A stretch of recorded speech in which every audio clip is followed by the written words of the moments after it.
औज़ुबिल्लाहि मिनश्शैतानिर्रजीम बिस्मिल्लाहिर्रहमानिर्रहीम अस्सलामु अलैकुम वरहमतुल्लाहि वबरकातुहू।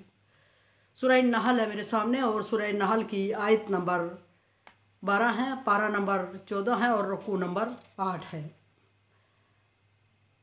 आयत नंबर 11 में अल्लाह तबारक व तआला ने इंसान पर एक अपना एहसान बयान करते हुए फरमाया कि तुम्हारे लिए मैंने मुख्तलिफ़ किस्म के फ्रूट एक ही पानी से और एक ही ज़मीन से उगाए और मुख्तलिफ़ किस्म के जायके हैं उनके और मुख्तलिफ़ रंग हैं उनके, और ये सारे इंसान के फ़ायदे के लिए चीज़ें हैं और अक्लमंद सोच विचार करने वाली कौम के लिए इसमें निशानियाँ हैं। अब देखते हैं कि अगली निशानी दलाइल अल्लाह तबारक व तआला दे रहे हैं और ये दलील नकली बयान फरमा रहे हैं। अगली दलील अल्लाह तबारक व तआला इंसान पर क्या एहसान जितला रहे हैं, दलील नकली भी है और एहसान इलाही भी। सखर लकुमुल लैल वन नहार, अल्लाह तबारक व तआला ने तुम्हारे लिए दिन और रात को मसखर कर दिया। क्या मतलब दिन और रात को मसखर कर दिया? अल्लाह तबारक व तआला ने दिन और रात को मसखर कर दिया मतलब ये कि अल्लाह ताला ने दिन को जो ज़िम्मेदारी दी है कि उसने रोशन होना है और इंसान के लिए ऐसा माहौल बनाना है कि इंसान उसमें अल्लाह तबारक व तआला का फ़ज़ल तलाश करे और हुसूल रिज़्क़ के लिए, हुसूल माश के लिए तगो-दो करे, जिदोजहद करे। और ये अल्लाह तबारक व तआला ने दिन में सलाहियत पैदा कर दी है और दिन अपने मुकर्रर वक्त के साथ रोशन होता है और मुकर्रर वक्त तक रोशन रहता है और उस वक्त तक इंसान कोशिश करता रहता है और मुख्तलिफ़ ज़राए उसके लिए इंसान के लिए अल्लाह तबारक व तआला मुहैया करते हैं और इंसान उसमें लगा रहता है आगे। और रात को अल्लाह तबारक व तआला ने मुकर्रर वक्त से लेकर मुकर्रर वक्त तक अंधेरा उसमें कर दिया और उसको मसखर कर दिया इंसान के लिए कि इंसान इसमें आराम करेगा और वो इंसान को सहूलत और आराम मैसर करती है। और कभी रात ने ये नहीं कहा कि मैंने ये काम नहीं करना, या इंसान इतना कमज़ोर, इंसान के लिए अल्लाह तबारक व तआला ने उन चीज़ों को मसखर किया जो इंसान से कहीं ज़्यादा ताकतवर है। अल्लाह तबारक व तआला ने ताकतवर रात को इंसान के लिए मसखर करके इंसान को उसमें आराम का लिए सबब बना दिया और ताकतवर दिन को मसखर किया और इंसान उसमें ज़रिया माश तलाश करता है और तगो-दो करता है, जिदोजहद करता है। फरमाया कि वशम्स वल कमर, और अल्लाह तबारक व तआला ने ना सिर्फ दिन रात को मसखर किया और इंसान के फ़ायदे का सबब बनाया बल्कि सूरज और चाँद को मसखर कर दिया इंसान के लिए। और चाँद ने अपनी ज़िम्मेदारी संभाल ली, रात भर वो इंसान को रोशनी देता है। जब जिन दिनों में अल्लाह तबारक व तआला ने उसको मसखर किया हुआ है रोशनी देने के लिए, चाँदनी देने के लिए, और चाँद की रोशनी को चाँदनी का नाम दे दिया और नूर कह दिया, और दिन को अल्लाह तबारक व तआला ने मसखर कर दिया एक वक्त तक, और सूरज को मसखर कर दिया दिन भर के लिए और उसको रोशनी का ज़िया का नाम दे दिया। और क्योंकि सूरज की रोशनी में हरारत और तपश भी होती है और उसको इंसान के फ़ायदे पर लगा दिया, इंसान के कंट्रोल में जैसे चल रहा होता है, जितना इंसान उसमें फ़ायदा हासिल कर सकता है उतने टाइम तक वो इंसान के हाथ में रहता है, मसखर रहता है और इंसान इस पर का कंट्रोल में रखता है और कोशिश करता है, मेहनत करता है। और कभी दिन ने ऐसा नहीं कहा कि मैं वक्त से पहले चला जाऊं, अब काफ़ी हो गया है, इंसान जो मर्ज़ी करे, या मैं इंसान के लिए टाइम नहीं देने वाला, ऐसा मुमकिन नहीं हुआ, ऐसा सबब नहीं हुआ। फरमाया कि वन नजूम मसखरात बिअम्रिही, और इसी तरह अल्लाह तबारक व तआला ने तारों को मसखर कर दिया अपने हुक्म के मुताबिक और वो इंसान की खिदमत पर लगे हुए हैं।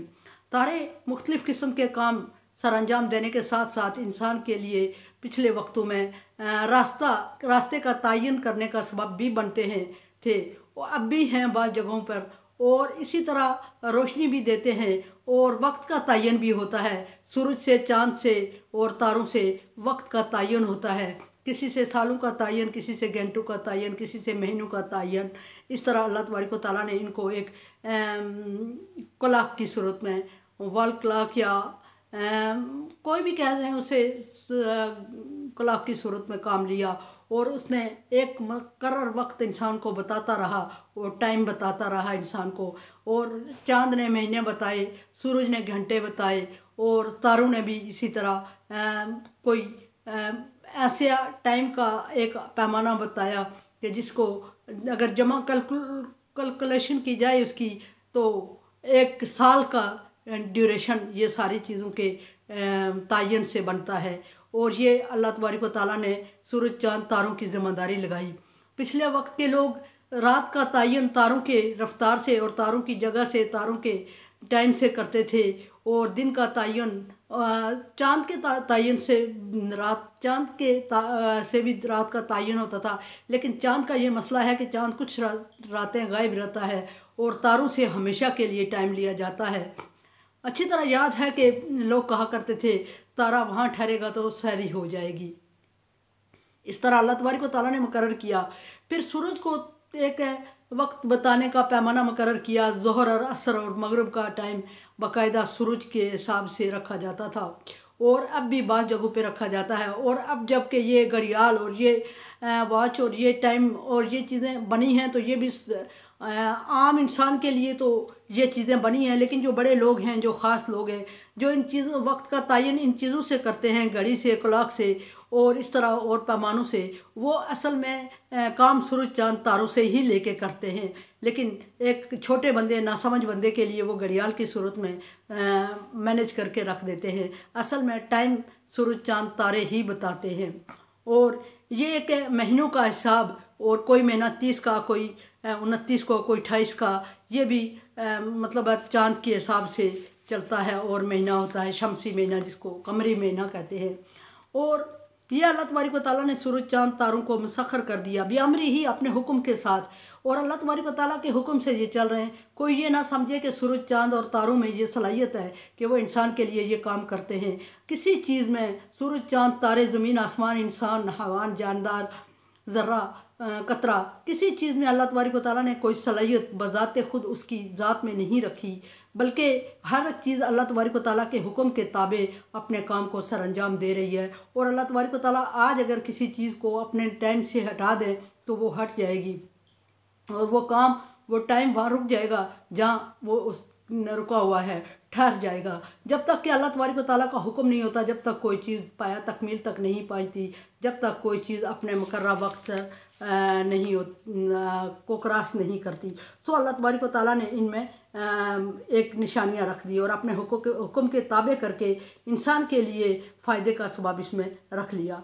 इन्ना फ़ी ज़ालिका लआयातिन लिक़ौमिन याक़िलून। और इन सारी चीज़ों में निशानियाँ हैं, लेकिन निशानियाँ हर बंदे के लिए नहीं, हर बंदा वो नहीं समझता।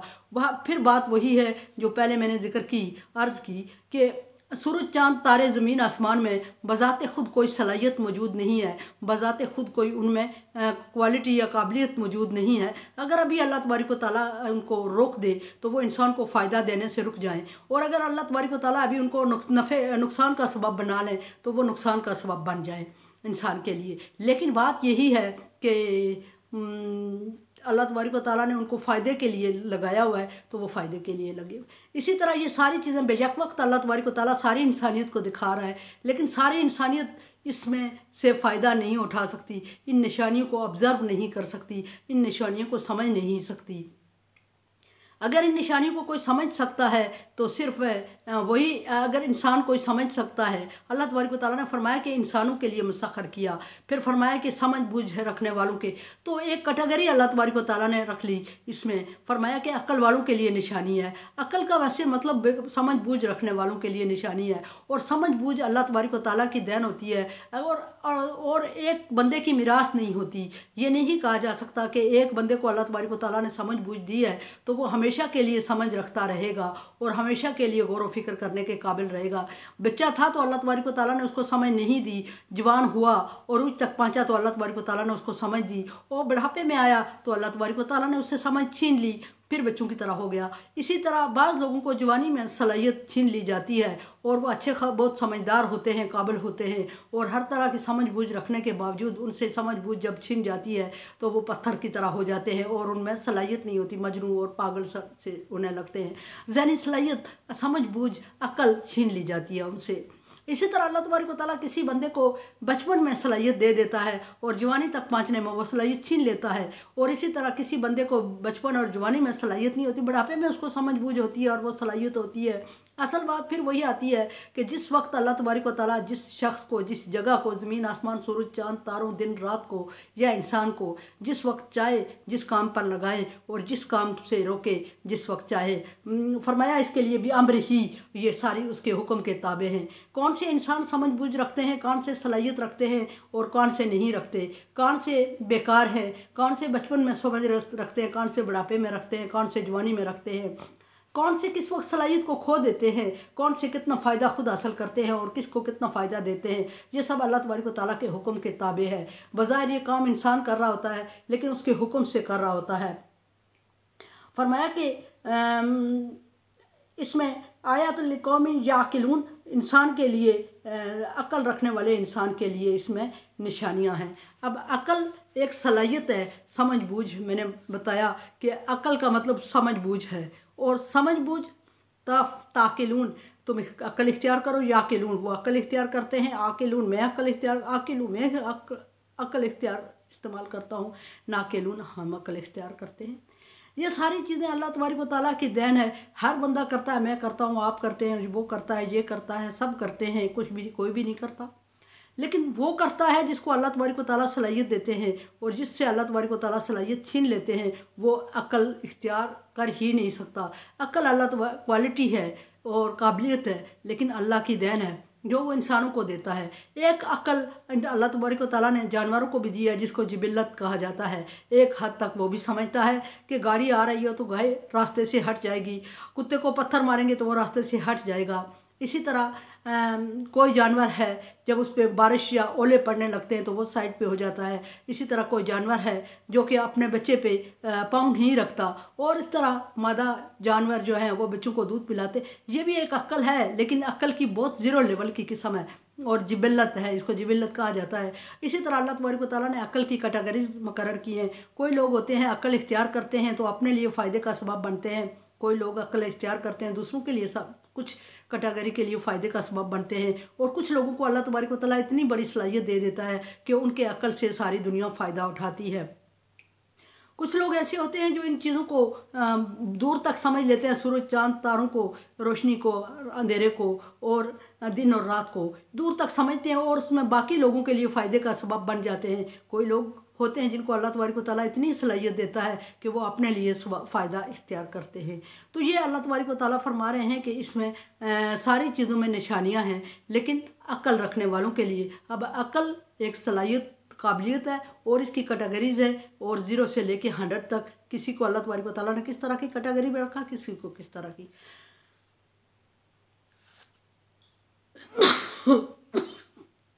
सॉरी।